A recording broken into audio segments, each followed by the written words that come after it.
ఎప్పుడు ఎక్కడా తప్పు చేయలేదు. పొరపాటు మాట్లాడితే వెంటనే పశ్చాత్తాపడ్డా.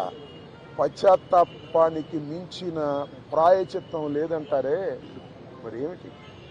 ఎంతమంది పశ్చాత్తాపడ్డారు? నేను తప్ప ఎవరైనా పశ్చాత్తాపడ్డారా అని అడుగుతా ఉన్నా. సరే, ఏది ఏమైనా టైం విల్ డిసైడ్.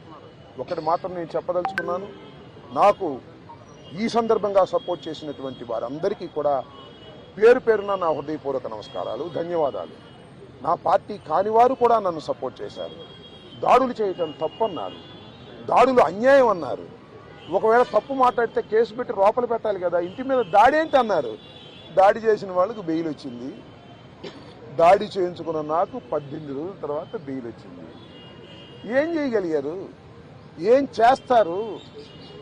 దేనికైనా సిద్ధపడి రాజకీయాల్లో జగన్మోహన్ రెడ్డి వెంట నడుస్తున్నటువంటి వ్యక్తులం. ఆ రోజు రాజశేఖర రెడ్డి వెంట నడిచాం, ఇవాళ జగన్మోహన్ రెడ్డి గారి వెంట నడుస్తాం, తుదకంటూ నడుస్తాం. బొందిలో ప్రాణం ఉన్నంత వరకు జగన్ వెంట నడుస్తాం. ఏ విషయాన్నైనా, ఎన్ని కుట్రలనైనా, ఎన్ని కుతంత్రాలనైనా ఎదుర్కోవడానికి సిద్ధంగా ఉన్నామని కూడా ఈ సందర్భంగా మనవి చేస్తున్నాను.